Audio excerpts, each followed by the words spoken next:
എന്തോ എന്നെ വിളിച്ചോ? പതിവില്ലാതെ എല്ലാത്തിനെയും കൂട്ടിയിട്ടുണ്ടല്ലോ. എനിക്കിട്ടുള്ള പണിയാണോ? സാധാരണ നടക്കാൻ പോണ വഴിയൊന്നും അല്ലല്ലോ ഇത്. അയ്യോ, ഇവന്മാരിത് എങ്ങോട്ടാ ഇറങ്ങുന്നേ? എടാ വെള്ളാടാവ വെള്ളം, അതിന് ചാടിയ മുങ്ങിപ്പോവും. ഒരു പണി കൊടുക്കും മൊയലാളി അവനോട്.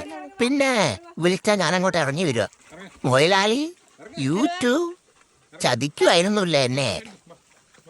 ഇത് കൊള്ളില്ലത്. ഇതെന്ത് വെള്ളം? നമുക്ക് സ്വിമ്മിംഗ് പൂളിൽ പോവാ. ഇത് കൊള്ളില്ലാന്നേ. വാ പോവാ പോവാ. പിന്നെ ഇതിനകത്ത് നോക്ക്, ഞണ്ട് വാരിമാക്രിയൊക്കെ ഉണ്ട്. അതൊക്കെ എന്നെ കടിക്കും. അയ്യോ, ഇവളെന്നെ എടുക്കാൻ വരുവാണോ? മാറിക്കിരി അങ്ങോട്ട്. ഞാൻ ഇറങ്ങൂലെന്ന് പറഞ്ഞാൽ ഇറങ്ങൂല. തള്ളിയിടാനാണ് ശ്രമമെങ്കിൽ എനിക്കും ബലം പ്രയോഗിക്കേണ്ടി വരും. ഞാൻ ചാടൂല. അയ്യോ അയ്യോ, ഇവനെന്നെ വെള്ളത്തിൽ കൊണ്ടിടാൻ പോണേ. ആരെങ്കിലും ഒന്ന് പറ, വെള്ളത്തിലിറങ്ങി എനിക്ക് ജലദോഷം പിടിക്കുന്നു. അയ്യോ വായോ, ഓടി വായോ. ചാടൂലേ ചാടൂലേ.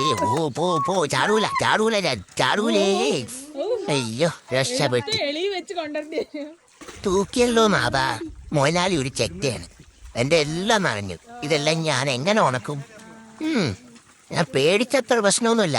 വെള്ളമില്ലാത്തതുകൊണ്ട് ഞാൻ അഡ്ജസ്റ്റ് ചെയ്യുന്നു. കമാണ് പരിപാടി. പിള്ളേരെ കേക്ക്. എനിക്ക് വെള്ളത്തിന് ഒരു പേടിയില്ല. പണ്ട് വെള്ളപ്പൊക്കം വന്നപ്പോണ്ടല്ലോ, ഭാരതപ്പുഴ ഞാൻ ഒറ്റയ്ക്ക് നീന്തി കിടന്നിട്ടുണ്ട്. പിന്നെയാണ് ഇത്. അയ്യോ, വീട്ടിലെത്തിയിട്ട് വേണം പിള്ളേരോട് പറയാൻ ഇവന്മാരെന്നെ മുക്കി കൊല്ലാൻ കൊണ്ടായിരുന്നു. അമ്മാരെ നാളെ കൊണ്ടുവരുന്നൊക്കെ പറയുന്നുണ്ടായിരുന്നു. എങ്ങനെയും അവരോട് പറഞ്ഞ് റെഡിയാക്കി അവരെ കൊണ്ടുവരാണ്ടാക്കണം. ഓടി വാ, പെട്ടെന്ന് പോയിട്ട് വേണം പിള്ളേരോട് ഇതെല്ലാം പറഞ്ഞു കൊടുക്കാൻ.